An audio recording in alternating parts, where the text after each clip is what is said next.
Eu sou a doutora Eliana, sou anestesista na Bahia, sou corresponsável pelo CET da UFBA, lá, e vou começar essa sessão do Refresher, falando sobre novos anticoagulantes, uma revisão sobre o assunto. Tá?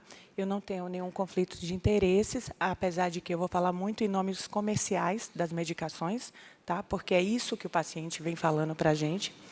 E os principais objetivos são abordar os principais mecanismos de ação, então vou fazer uma revisão sobre isso, quais são as precauções, os mecanismos de ação das medicações também, quais são as precauções que eu vou ter que ter no meu paciente que está tomando essas medicações em relação ao tempo para a reversão dos bloqueios. Tá? Por que eles são chamados de novos anticoagulantes? Porque, historicamente, a gente vem da heparina comum e do varfarin, que já tem quase 70 anos, e aí, em 1993, foi liberado pelo FDA a heparina de baixo peso, e só mais recentemente foi descoberto e liberado, essas datas são da Anvisa, que, na verdade, foi até antes do FDA, os novos anticoagulantes, que é o tema dessa revisão. Então, em 2008, a Anvisa liberou o dabigatrana, em 2009, a rivaroxabana, e, em 2011, por último, a apixabana. E, revisando só a cascata da coagulação, aonde é que essas medicações vão atuar? Eu tenho, então, a hemostasia primária, que é mediada pelas plaquetas, e a hemostasia secundária, mediada pelos fatores de coagulação. Então, eu tenho antiagregantes plaquetários, né, inibindo essa hemostasia primária, que, no caso, pode ser via inibição de tromboxanos, que é o nosso AS, via inibição do receptor do ADP, que é o clopidogrel, ticlopidina, e via inibição do receptor, aquele receptor 2B, 3A, que é o Reopro, né, o abciximab. E aí eu tenho a inibição da coagulação propriamente dita. E eu posso ter, então, via inibição indireta da trombina, inibição direta da trombina e os meus anticoagulantes orais que eu coloquei numa categoria separada. Então, quem é que inibe diretamente a trombina? As heparinas, a comum e a de baixo peso. Quem é que inibe diretamente a trombina? Drogas como desirudin, lepirudin, vivalirudin e o argatroban. Todos esses nomes feios aí, graças a Deus, a gente não tem liberado para uso no Brasil. Até foi liberado um tempo e depois voltou, caçou-se esse registro. Então, todas essas drogas que inibem diretamente a trombina, elas são de uso parenteral e nenhum disponível no Brasil. Tá? E os anticoagulantes orais. Então, eu tenho a varfarina e eu tenho o que eu vou falar propriamente dito, que são drogas que inibem diretamente a trombina. Então, vocês lembram da cascata da coagulação? Protrombina, intrombina, fibrinogênio e fibrina. Então, a trombina é o fator 2A. Então, eu tenho drogas que vão inibir diretamente a trombina, a semelhança daquelas drogas que a gente não tem aqui no país, e drogas que vão inibir o fator 10 ativado, que é a rivaroxabana e a apixabana. Então, vocês lembram, a gente tem a cascata antiga, né, chamada antiga cascata da coagulação, que é uma cascata de 1964, e que ela divide em via intrínseca, via extrínseca e convergindo para uma via comum. Essa via a gente chama de intrínseca porque todos os fatores nela envolvidos estão dentro do vaso, então via intrínseca. E a gente chama de via extrínseca porque o fator que inicia essa cascata da coagulação está no tecido, então está extrínseco ao vaso, né, ao endotélio. Então, o que é? Então, eu tenho uma série de ativação, a gente expõe o endotélio, vai ativando, então, o fator 12, que é o primeiro fator que está lá no endotélio, e ele vai gerando ativação de outros fatores, de modo que culminam na ativação do fator 10, em 10 ativado, com o início da via comum. Por um outro lado, quando eu tenho a lesão, eu tenho a ativação do fator tecidual, que é o fator 3, e culmina também com a ativação do fator 10A. Do 10A, eu vou ter protrombina, intrombina, fibrinogênio e fibrina. 2 em 2A, 1 em 1A. Tá? Essa fibrina é uma fibrina solúvel ou uma fibrina instável, né, que vai ser transformado em insolúvel ou estável pelo fator 13, que é o fator estabilizador da fibrina, né? Então, torna essa fibrina uma fibrina estável, uma fibrina insolúvel. Essas minhas drogas de anticoagulação vão atuar todas na via comum. Então, a rivaroxabana e a apixabana inibem o fator 10 e a dabigatrana inibe o fator 2. Todos esses já ativados, né? Então, a gente ativa a cascata de coagulação, aquele paciente vai coagular e ele é impedido de coagular por uma inibição por essas medicações. Só que viu que não é bem assim, né? Então, a gente foi proposta uma nova cascata, que, na verdade, não é nova. Vocês estão vendo aí, já tem 10 anos, né, essa cascata, e a gente não consegue guardar. É muito mais difícil, eu acho. E que percebeu-se que, na verdade, no início da coagulação, a gente já tem fator 3, que é via extrínseca, fator 9, que é via intrínseca, e fator 10, que é via comum. Então, que, na verdade, no início da coagulação, já todos os fatores estavam envolvidos. Tá?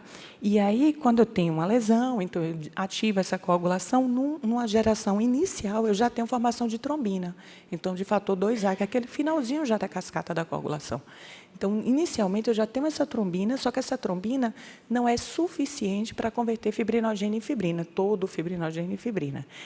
Então, essa trombina que já é inicialmente gerada aí, ela vai ser retroalimentada para formar mais trombina. E aí, essa geração toda de trombina vai converter fibrinogênio em fibrina, que essa fibrina é uma fibrina solúvel ou instável, que vai ser também, então, aí é igual, né, convertida em fibrina insolúvel ou estável pelo fator estabilizador da fibrina. Né? Então, basicamente, as fases são iniciação, amplificação dessa trombina, propagação e estabilização desse coágulo.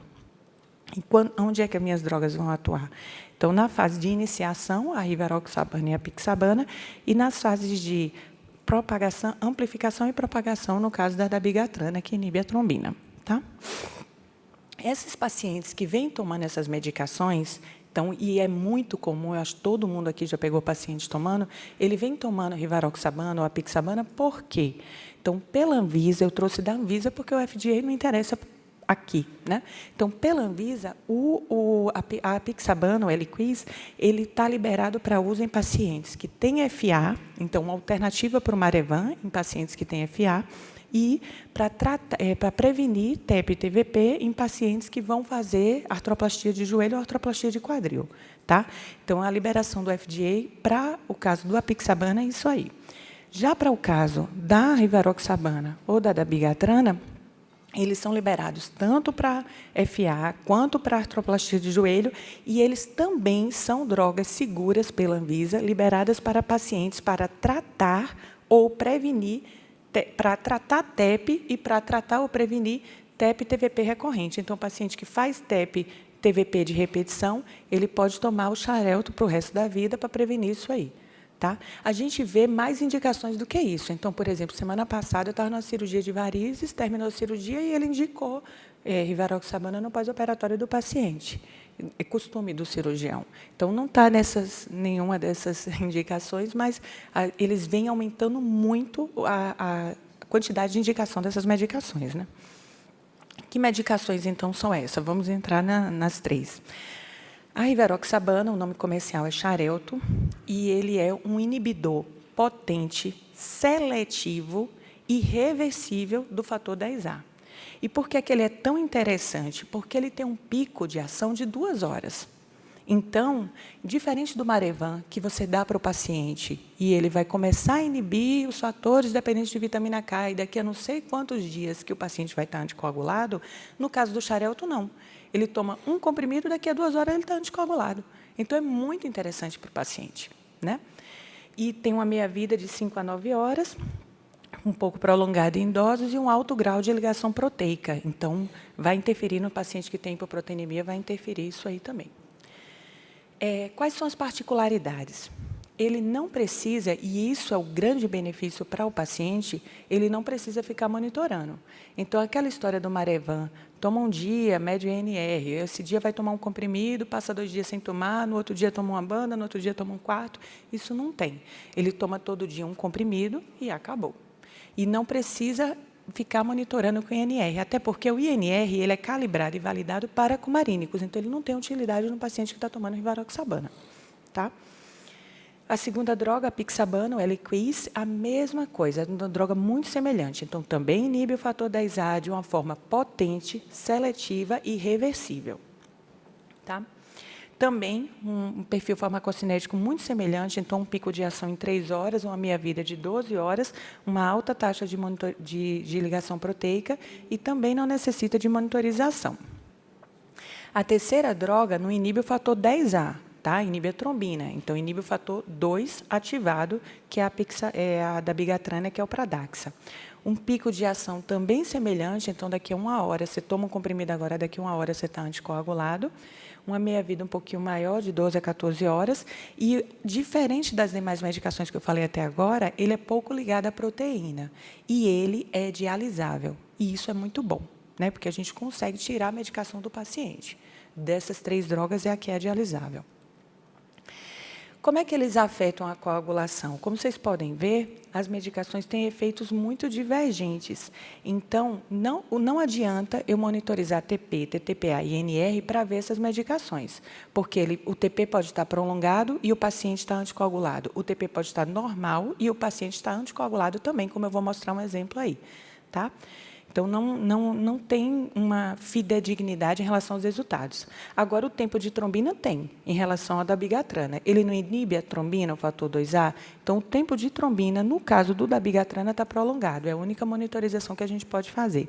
E, em relação ao tromboelastograma, esse sim, no caso para quem tem acesso ao tromboelastograma, ao Rotem, né, ele vai estar prolongado se o paciente está tomando essas medicações. Tá? Esse exemplo foi do ano passado, era uma freira, e ela teve um sangramento gastrointestinal. Eu estava no centro cirúrgico, ela foi fazer endoscopia, para ver se ainda tinha algum sangramento e para tratar esse sangramento se tivesse alguma coisa ainda. Tá? Então, ela tinha 101 anos, ela tomava xarelto, 10 miligramas de xarelto por dia, e ela tomava a medicação certinha.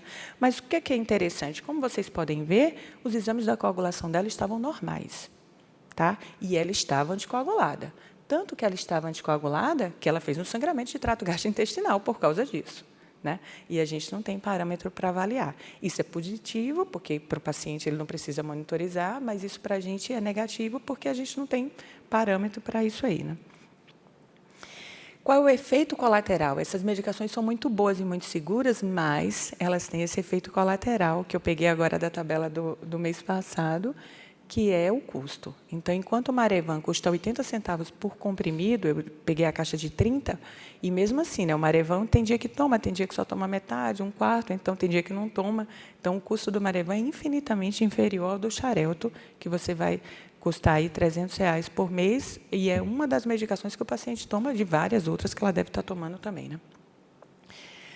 Quais são as outras limitações que não o custo dessas medicações? Ele toma uma droga agora, a meia-vida dela é 12 horas. Então, daqui a 2 meia-vidas, só tem 50% da droga. Então, o paciente deve tomar a medicação todo dia. Se o paciente esquece um dia, ele pode perder esse benefício da anticoagulação, né? Cada vez que ele toma, ele fica novamente anticoagulado. Não tem parâmetros para monitorização, isso para a gente da anestesia é negativo, né? Um risco de hemorragia, e eu já vou mostrar um próximo trabalho aí agora, principalmente em dose e insuficiência renal, e poucos estudos exatamente nesse perfil, pacientes com insuficiência hepática, pacientes com insuficiência renal, crianças, então é difícil a gente dizer se é seguro ou não, por enquanto. E a disponibilidade de antídotos, porque, já que elas são drogas reversíveis, a farmacologia, o pessoal da indústria farmacêutica está brigando para descobrir e criar novos antídotos para reverter essas medicações, e eu vou falar um pouco sobre isso mais na frente. Quais são os sangramentos? Esse trabalho saiu desse mês agora, do Anesthesiology, na verdade, saiu semana passada, dia 20, tem 7 dias, mostrando exatamente o que é. Quando esses pacientes sangram de quê? Então, não é um estudo prospectivo, não foi um estudo, na verdade, foi uma observação.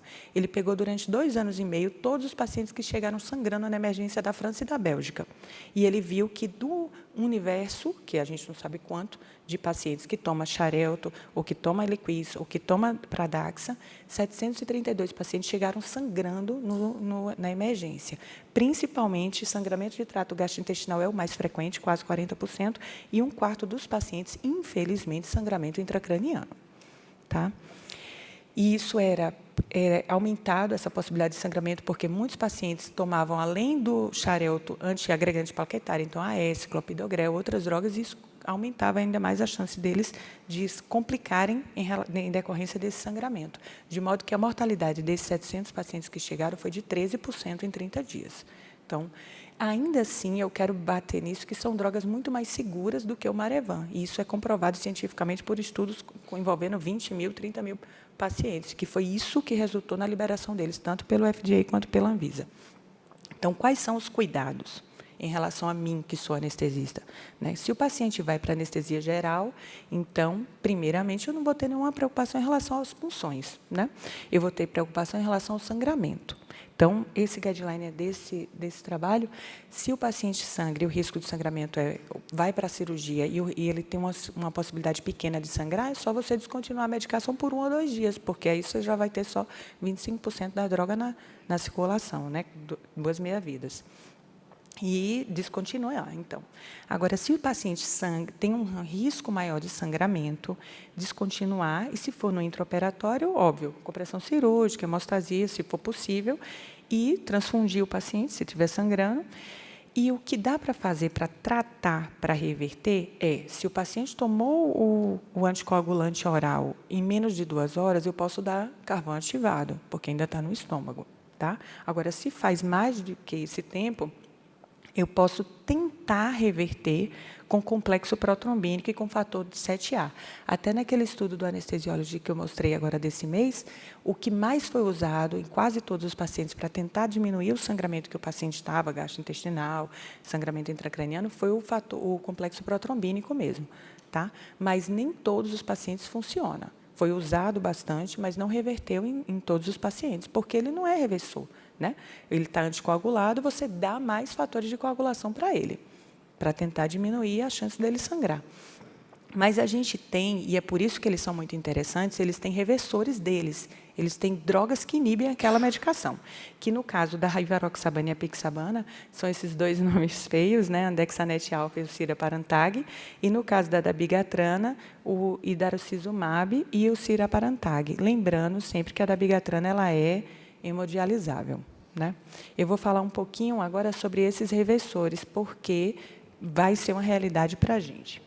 Então, como é que essas drogas que inibem esses anticoagulantes atuam? Então, a gente está vendo aí o anti-10A se ligando no fator 10A. Então, o xarelto e o Eliquis se ligando no fator 10A e inibindo ele de coagular. E está vendo o anti-2A da bigatrana se ligando no fator 2A. Então, por competição, o andexanet alfa é uma droga semelhante ao fator 10A, em conformação. Então, ele se liga a esse andexanet achando que está se ligando ao fator 10A. Então, por competição, a gente tira essa droga daí, do sítio do 10A. E a mesma coisa para o idarucizumab em relação à dabigatrana. Então, por competição, ele tira, porque a droga antagonista é muito semelhante à droga que ele deveria se ligar. E a gente tem um terceiro, que é o ciraparantag, que é um antídoto universal. Então, ele conseguiria reverter os dois, as 3 medicações, no caso, né, pelos 2 mecanismos de ação, anti-2A ou anti-10A. Tá?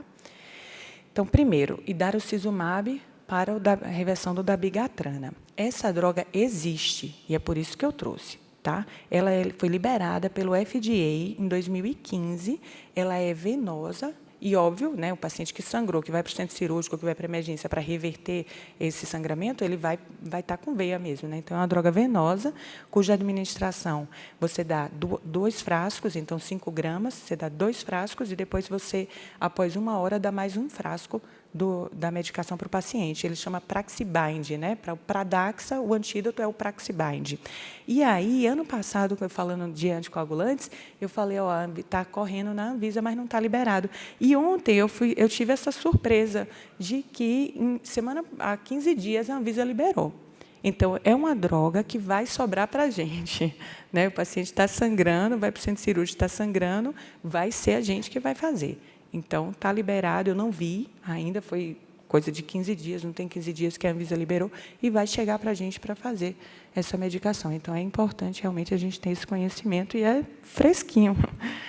E o andexanet alfa, não, ele não está, é a outra medicação, e aí a gente não está mais falando de anti-2A, não está mais falando de Pradaxa, estou falando aí de reversão de xarelto e reversão de Eliquis, tá? Então, a droga, conformaticamente falando, ela é muito semelhante, né, ao fator 10A. Então, o xarelto se liga do andexanet alfa, achando que está se ligando no fator 10A. O nome comercial é Anexa, essa droga existe, mas ainda não está liberado nem pelo FDA, nem pela Anvisa. Tá? Os estudos no FDA já estão em fase 4, então eu acho que é uma questão de tempo para liberar também. Um reversor para o xarelto. Tá? E ele tem isso de ruim. É venosa também, um início de ação bastante rápido, né? 2 minutos está agindo, mas ela tem isso de negativo, na minha opinião, que é uma infusão contínua de 2 horas. Então, você dá um bolo, você liga na bomba e fica 2 horas para ela poder entrar na faixa terapêutica de inibição da droga e aí formação de trombina, que é essa faixa cinza que a gente está vendo. E a droga chave aí, que está também correndo pelo FDA, mas nenhuma das duas, eu procurei no site da Anvisa, eu não vi pedidos, né, para isso, até porque não está liberado também pelo FDA, é o Aripazine, o Ciraparantag. Ele está em estudo em fase 2 e 3, está solicitado pelo FDA e seria um reversor universal. Se essa droga existir mesmo, né, e for liberado, ele vai inibir antifator 2A, antifator 10A, heparina comum, heparina fracionada e fondaparinux, que é uma droga que a gente até tem aqui, mas é parenteral, né? Então, não era o objetivo da explanação. Tá? E, com a minha opinião pessoal, uma droga que inibe tanta droga, com tanto mecanismo de ação diferente, ele deve ter muito efeito colateral, né? Ele vai se ligar em muitos outros sítios, e eu acho que é uma droga para a gente olhar, por enquanto, com um pouquinho de cuidado ainda, e não tá, de todo jeito não está liberado. Bom, mas cada vez é mais frequente, se o paciente está tomando Xarelto, se o paciente está tomando Eliquis, se o paciente está tomando Pradaxa e vai para anestesia com bloqueio regional, quais são os cuidados que eu tenho que ter? A RBA publicou em 2014, mas vocês estão vendo, recebido em 2013, algumas orientações, o nosso guideline de recomendações, né, com algumas orientações em relação a todos os anticoagulantes, e ele fala especificamente da rivaroxabana, então do Xarelto, para eu fazer o bloqueio 24 horas após a suspensão da droga. Então, eu tomo a droga hoje, amanhã eu posso fazer minha anestesia regional. Eu fiz a minha anestesia regional, minha RAC, daqui a 6 horas eu posso tomar novamente a medicação. Isso é verdade, é recomendação da SBA, tanto para a rivaroxabana quanto para a apixabana. Né? A mesma coisa, 20 a 30 horas seria mais ou menos isso aí também. Né? Vocês lembram que a minha vida é em torno de 10, 12 horas. Né? Então, a gente está falando aí de 2 meia-vidas. A gente está falando do paciente que ainda tem 50% da droga no sangue. Né? E não é o que eu recomendo, tá? Eu prefiro seguir, essas são as recomendações da SBA de 2013, eu prefiro seguir as recomendações do ASRA de 2015, que são um pouquinho mais recentes e são mais parcimoniosas em relação ao tempo. A reintrodução da droga continua igual, 6 horas, mas o tempo para a suspensão é bem maior, 5 meia-vidas, 6 meia-vidas, 3 dias. Né? Então, o paciente toma na segunda, vai operar na quinta-feira, para você fazer o seu bloqueio. E, em relação à dabigatrana, pela minha vida mais prolongada ainda, e o pouco grau de ligação proteico, seria ainda mais tempo. Né? Então, seria isso aí, 6 meia-vidas de cada uma dessas medicações. Então, 3 dias para o Xarelto Eliquis, 5 dias para o Pradaxa. E por que eu prefiro seguir esse guideline, que é um pouquinho mais estendido? Por causa de casos como esse daí. Tá? Esse caso foi publicado nesse jornal em 2015, foi uma paciente que foi para prótese de joelho, foi feito RAC com pericontínua, deixou-se o catéter para no outro dia fazer analgesia. E o cirurgião mudou, ele ia fazer Clexane, então estava certo, né, para tirar o catéter, e ele ia fazer Clexane, ele mudou e fez rivaroxabana. Introduziu no pós-operatório, a paciente não tomava nada, introduziu no pós-operatório o Xarelto 10 miligramas, e o catéter foi retirado 18 horas da dose do Xarelto. Então, algo muito próximo da recomendação da SBA, né? uma vez e meia da minha vida plasmática. E o paciente, 18 horas foi retirado o catéter e 6 horas depois foi reintroduzida a medicação, que é a recomendação mesmo. Mas a paciente evoluiu no segundo dia com um hematoma.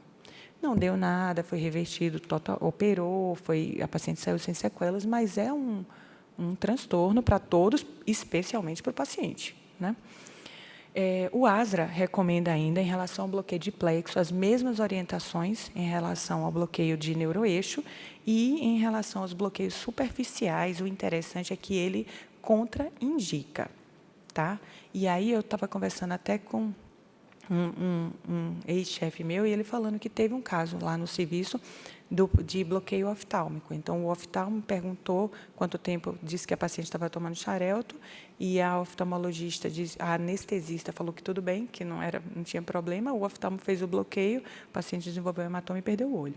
Então, assim, em relação aos bloqueios superficiais, é preciso saber um julgamento muito criterioso em relação a qual tipo de bloqueio, a possibilidade daquele bloqueio formando hematoma comprometer a estrutura, né? Porque uma coisa é um bloqueio simples, né, de subcutâneo, mas outra coisa é um bloqueio ocular, tá? As recomendações, então, mas isso daí que eu falei até então são rascunhos do guideline do ASRA, né, que não saiu. Esse guideline era para ter saído em 2015, e ele até hoje não saiu. Na minha opinião, não saiu exatamente porque ninguém tem segurança, até então, para afirmar um tempo real de que, aí eu posso fazer meu bloqueio, aqui eu não posso fazer meu bloqueio. Então, desde 2015, esse guideline está para sair, não sai.